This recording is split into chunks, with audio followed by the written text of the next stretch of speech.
Hello dear student. Today we will discuss about the concept of Zener diode as a voltage regulator. Okay बड़ा important आपका ये topic है, ठीक है। तो इसको हम आज डिटेल में डिस्कस करने वाले हैं। तो थोड़ा सा क्या करते हैं, प्रीवियस लेक्चर को रिकॉल करते हैं। प्रीवियस लेक्चर में हमने क्या किया था, forward bias of PN junction diode and reverse bias of PN junction diode, ठीक है। जब हम उसके रिवर्स बायस कैरेक्टरिस्टिक्स को डिस्कस कर रहे थे तो वहाँ पर हमने क्या किया था, जब हम उसके वोल्टेज वर्सेस करंट के ग्राफ को डिस्कस कर रहे थे तो आपको कुछ ऐसा आया था कि वो ग्राफ, अगर ये आपकी क्या है वोल्टेज है, वो रिवर्स वोल्टेज है, और ये क्या आपका रिवर्स में करंट है, तो वो कुछ करंट ऐसा आया था, यहाँ से यहाँ तक तो वो बिल्कुल ऐसे चला था, और एक वोल्टेज ऐसी आई थी जिसको उसके बाद क्या हुआ था, वो ड्रास्टिकली इंक्रीज हो गया था करंट, ठीक है। ये ड्रास्टिकली इंक्रीज हो गया करंट है, किस वोल्टेज पे ये करंट इंक्रीज हुआ था, ये आपका बी आर हमने यहाँ पे लिख दिया। उस वोल्टेज को क्या बोलते थे हम, break down voltage, break down voltage, okay, break down voltage, break down voltage for zener diode. अब जेनर डायोड की बात कर रहे हैं हम, तो जेनर डायोड में इस कंसेप्ट का यूज़ बहुत ज़्यादा होता है कि ये ड्रास्टिकली करंट में इंक्रीज कैसे हुआ, ठीक है। इस चीज़ का रोल ही हम जेनर इफेक्ट में काम में लाने वाले हैं, ओके। तो ये ड्रास्टिकली जो इंक्रीज हुआ रिवर्स करंट में क्यों होता है, इसके दो रीजन होते हैं आपके पास। एक होता है जेनर इफेक्ट, एक होता है आपका एवलांचे इफेक्ट, ठीक है। दोबारा से सुन लीजिए नाम, एक होता है जेनर इफेक्ट, एक होता है आपका एवलांचे इफेक्ट। यहाँ से यहाँ तक करंट की वैल्यू कम होती है, यहाँ से यहाँ तक करंट क्या होता है, due to minority charge carrier, ठीक है। और ये इसके बाद क्या होता है, ड्रास्टिकली इंक्रीज होता है। ये ड्रास्टिकली इंक्रीज क्यों होता है, due two of two types of effect, ठीक है। तो फर्स्ट इफेक्ट डिस्कस करते हैं हम यहाँ पर। आपका फर्स्ट इफेक्ट क्या है, zener effect, zener effect, zener effect. अब जेनर इफेक्ट में क्या होता है आपका, ठीक है। जेनर इफेक्ट में फर्स्ट पॉइंट क्या है आपका, फर्स्ट पॉइंट क्या है आपका, आप पी टाइप सेमीकंडक्टर और एक एन टाइप सेमीकंडक्टर में क्या है, कंसंट्रेशन ऑफ डोपिंग, डोपिंग क्या करते हो इसमें आप हाई रखते हो, डोपिंग, डोपिंग या फिर इम्प्योरिटी, इम्प्योरिटी, इम्प्योरिटी, इम्प्योरिटी क्या करते हो आप, इम्प्योरिटी को हाई पर रखते हो, HIGH। जेनर मतलब जेड, जेड मतलब ज़्यादा, इम्प्योरिटी को आप क्या कर रहे हो, हाई मतलब ज़्यादा रखोगे, ऐसे आप याद रख सकते हैं, ठीक है।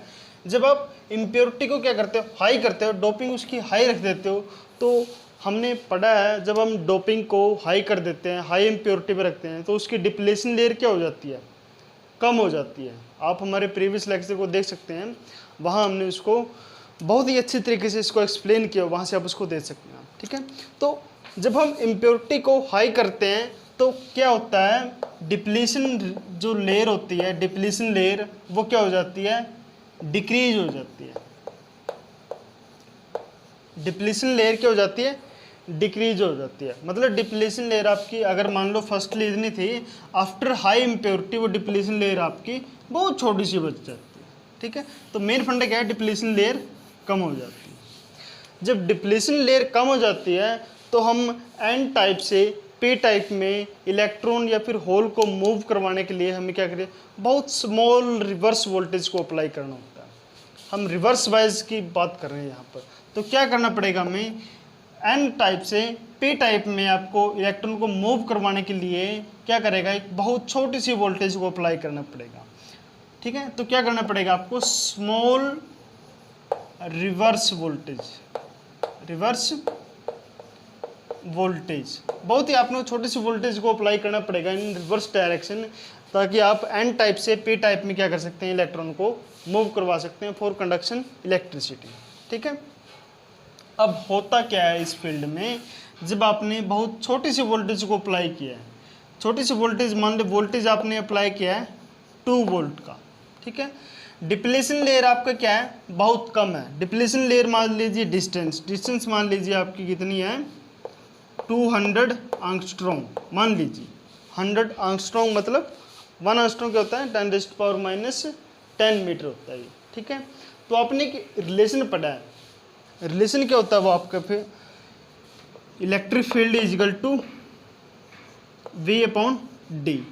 तो यहाँ से क्या होगा आपका, इलेक्ट्रिक फील्ड को आप फाइंड आउट करो।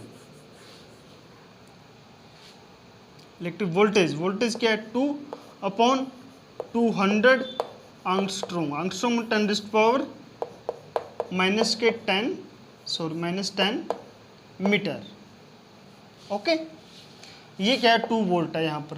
तो आफ्टर सॉल्विंग क्या आएगा आपका, 10⁻⁻10 and 10⁻², this is 10⁻⁻8, then above it 10⁻8 volt per metre, या फिर ये बोल लीजिए 10⁻6 वोल्ट पर सेंटीमीटर का इलेक्ट्रिक फील्ड आपके पास आ जाएगा, जो क्या है बहुत ज़्यादा इलेक्ट्रिक फील्ड है आपके पास। आपने क्या किया, बहुत छोटी सी वोल्टेज आपके घर में 220-230 वोल्टेज की आपके घर में सप्लाई आती है, आपने सिर्फ यहाँ क्या किया, 2 वोल्टेज का ही क्या किया, रिवर्स वोल्टेज अप्लाई किया, आपके पास इलेक्ट्रिक फील्ड कितना आ गया, 10⁻6 वोल्टेज पर सेंटीमीटर, जो कि क्या है बहुत ही ह्यूज अमाउंट में इलेक्ट्रिक फील्ड है। जब इतना ज़्यादा इलेक्ट्रिक फील्ड हो जाता है, आपने फॉर्मूला भी देखा है, force is equal to Q E. Q क्या होता है, चार्ज होता है यहाँ पर आपके पास, ठीक है, इलेक्ट्रिक फील्ड होता है। अगर इलेक्ट्रिक फील्ड ज़्यादा है तो चार्ज क्या होने की वजह से क्या हो जाता है, फोर्स भी क्या हो जाती है, ज़्यादा लगेगी। अगर ज़्यादा फोर्स हो जाती है, अगर फोर्स इंक्रीज हो जाती है, तो डिप्लीशन लेयर के आसपास का जो रीजन होता है, जो इलाका होता है वहाँ के जो इलेक्ट्रॉन होते हैं, due to this high force, वो क्या कर जाते हैं, जो डिप्लीशन लेयर के आसपास के जो कोवलेंट बॉन्ड होता है उनको वो क्या कर देते हैं, ब्रेक कर जाते हैं, due to this high force, due to this high electric field. तो हाई फोर्स होने की वजह से डिप्लीशन लेयर के आसपास जो इलेक्ट्रॉन कोवलेंट बॉन्ड होते हैं वो क्या कर जाते हैं, ब्रेक हो जाते हैं। जब वो ब्रेक हो जाते हैं तो बहुत ही ह्यूज अमाउंट में इलेक्ट्रॉन होल पेयर क्या हो जाते हैं, जनरेट हो जाते हैं। जब बहुत ही ज़्यादा ह्यूज अमाउंट में इलेक्ट्रॉन और होल पेयर जनरेट हो जाते हैं तो वो क्या करेंगे यार, बैटरी जो हमने अप्लाई की हुई है वहाँ से जंक्शन को क्या करेंगे, क्रॉसिंग ईच अदर। जब इलेक्ट्रॉन और होल आपस में जंक्शन को क्रॉस करेंगे तो क्या हो जाता है, बड़ी ह्यूज अमाउंट में क्या हो जाता है, करंट प्रोड्यूस होता है। वही करंट क्या होता है आपका, जो आपका ये वाला करंट है, ड्रेस्टिकली इंक्रीज होता है। उसका सबसे बड़ा रीज़न क्या है, due to this high force covalent bond break हो जाते हैं डिप्लीशन लेयर के आसपास में, और ह्यूज अमाउंट में क्या हो जाते हैं, इलेक्ट्रॉन होल पेयर क्रिएट होते हैं, और वो क्या करते हैं, फिर जंक्शन को क्रॉस करते हैं और आपका रिवर्स्ड बाइस्ड में क्या हो जाता है, ड्रेस्टिकली करंट इंक्रीज हो जाता है, ठीक है। पहला रीजन आपका ये जेनर इफेक्ट, इसको बोलते हैं हम जेनर इफेक्ट। तो हम इसको रिकॉल कर लेते हैं। जेनर इफेक्ट में हम इम्प्योरिटी को हाई रखते हैं तो इससे डिप्लीशन लेयर डिक्रीज हो जाती है, और स्मॉल रिवर्स वोल्टेज को हमने अप्लाई करना पड़ता है for conduction of electricity from n type to p type semiconductor. Okay, हमने यहाँ पर इसको देख लिया कि ये ड्रेस्टिकली करंट कैसे आता है, ठीक है। सेकंड इफेक्ट की बात करते हैं हम। सेकंड इफेक्ट क्या होता है आपके पास, सेकंड इफेक्ट क्या होता है आपके पास, avalanche effect. Avalanche effect, avalanche effect. Avalanche effect क्या होता है आपका, एवलांच इफेक्ट में क्या होता है, यहाँ पर क्या होता है, इम्प्योरिटी हाई रखी थी हमने, यहाँ पर इम्प्योरिटी क्या रखेंगे हम,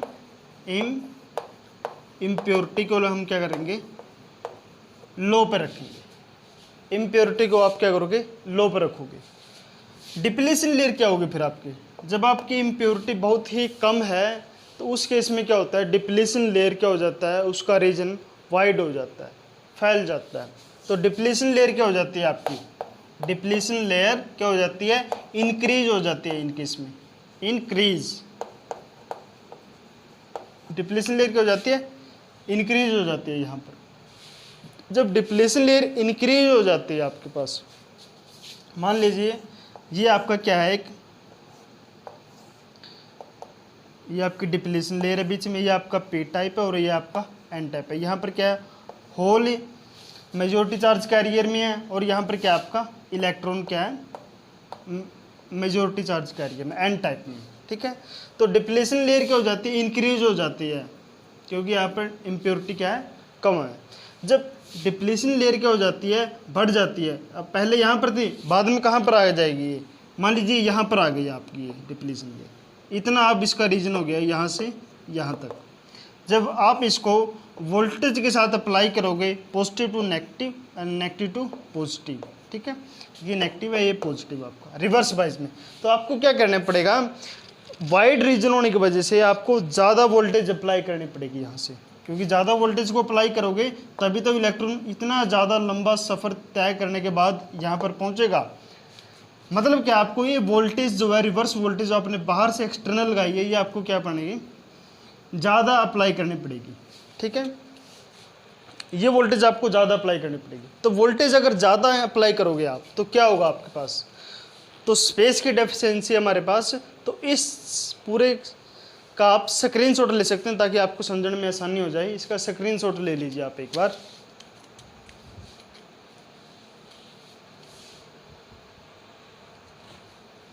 ओके, कम बैक। यहाँ पर हमने कहाँ पर थे हम, कि वोल्टेज आपको ज़्यादा अप्लाई करनी पड़ेगी, वोल्टेज आपको ज़्यादा अप्लाई करनी पड़ेगी। इसका क्या मतलब है, जब आपने वोल्टेज को क्या किया, इंक्रीज किया, जहाँ से आपने वोल्टेज को इंक्रीज करना थे, पहले आपने 2 वोल्ट रखा, 3 वोल्ट रखा, 2 वोल्ट रखा, 4 वोल्ट रखा, और आपने 6 वोल्ट रखा। ठीक है, ऐसे आप क्या करते गए, इसको इंक्रीज करते हुए चले गए। ठीक है, जीनर इफेक्ट में क्या होता है, जब वोल्टेज आपने 2 रखी थी, वहाँ पर क्या हुआ है, ये करंट ड्रास्टिकली इंक्रीज हो गया था। ठीक है, एवलांचे इफेक्ट में क्या होता है, जब आप वोल्टेज को इंक्रीज करोगे, जब आप वोल्टेज को 6 वोल्टेज 8 वोल्टेज आप ऐसे इंक्रीज करते जाओगे इन रिवर्स डायरेक्शन, वोल्टेज को आप क्या कर रहे हो, इंक्रीज कर रहे हो। ठीक है, लेकिन यहाँ पर जो माइनॉरिटी चार्ज कैरियर है उसकी बात कर रहे हैं हम। यहाँ पर जो इस रीजन से बाहर के जो माइनॉरिटी चार्ज कैरियर हैं, उन पे क्या लगेगा, एक एनर्जी प्रोड्यूस होगी। एनर्जी क्या होता है, वर्क डन क्या होता है आपका, एनर्जी। एनर्जी क्या होती है, क्यू इंटू वी। ये क्या है आपका वोल्टेज, और ये क्या है चार्ज। चार्ज के ऊपर आपने वोल्टेज को क्या किया, इंक्रीज कर दिया। वोल्टेज को जब आपने इंक्रीज किया तो वर्क डन इंक्रीज हो गया, मतलब उसकी क्या होगी, एनर्जी क्या होगी, उसकी इंक्रीज होगी। जब किसी भी पार्टिकल की एनर्जी इंक्रीज हो जाती है, जब किसी पार्टिकल की एनर्जी इंक्रीज हो जाती है, मतलब वो वाइब्रेट करने लग जाता है, और अपने आसपास का जो इलाका है उसके जो बॉन्ड है, कोवलेंट बॉन्ड है, वो क्या करते हैं, वाइब्रेट कर जाते हैं और टूट जाते हैं फिर वहाँ पर आके। ठीक है, एक रीजन क्या है, वोल्टेज को हमने इंक्रीज किया, due to this high energy covalent bond near the depletion layer क्या हो जाते हैं, ब्रेक हो जाते हैं, और वो क्या करते हैं, फिर डिप्लीशन लेयर को क्या करते हैं, क्रॉस कर जाते हैं, और क्या करता है आपका ह्यूज अमाउंट ऑफ क्या मिलता है आपका, रिवर्स सैचुरेशन करंट मिलता है, रिवर्स करंट आपका मिलता है ह्यूज अमाउंट में। तो सेकंड रीजन क्या था इसका, एवलांचे इफेक्ट। तो इसको हम दोबारा से रिकॉल कर लेते हैं। जब आप वोल्टेज को इंक्रीज करोगे इन रिवर्स डायरेक्शन, तो हमें इसमें इम्प्योरिटी लो रखी है, डिप्लीशन लेयर इसमें इंक्रीज होती है आपकी। जब आप वोल्टेज को हाई रखते हो तो क्या हो जाता है, एनर्जी माइनॉरिटी चार्ज कैरियर की क्या हो जाती है, इंक्रीज हो जाती है। जब इंक्रीज हो जाती है एनर्जी तो क्या होता है आपका, high energy particle depletion layer को क्रॉस करेगा with some breaking of covalent bond near the depletion layer. Depletion layer के आसपास में जो कोवलेंट बॉन्ड होंगे उनको वो तोड़ देगा, और वो जंक्शन को डिप्लीशन लेयर को क्या करेंगे, क्रॉस करेंगे, और आपका ह्यूज अमाउंट ऑफ करंट आपको मिल जाएगा। तो ये 2 इफेक्ट आपके ये स्टडी करने के लिए कि आपका ये ड्रास्टिकली इंक्रीज करंट क्यों होता है। इसके 2 इफेक्ट हैं, कौन कौन से, एक तो हो गया जेनर इफेक्ट, एक हो गया आपका एवलांचे इफेक्ट। ठीक है, तो यहाँ पर एवलांचे और जेनर इफेक्ट ही क्या करेंगे, यहाँ पर मेन रोल प्ले करेंगे zener diode as a voltage regulator में। ठीक है, तो अब हम बात करते हैं zener diode as a voltage regulator की। ओके।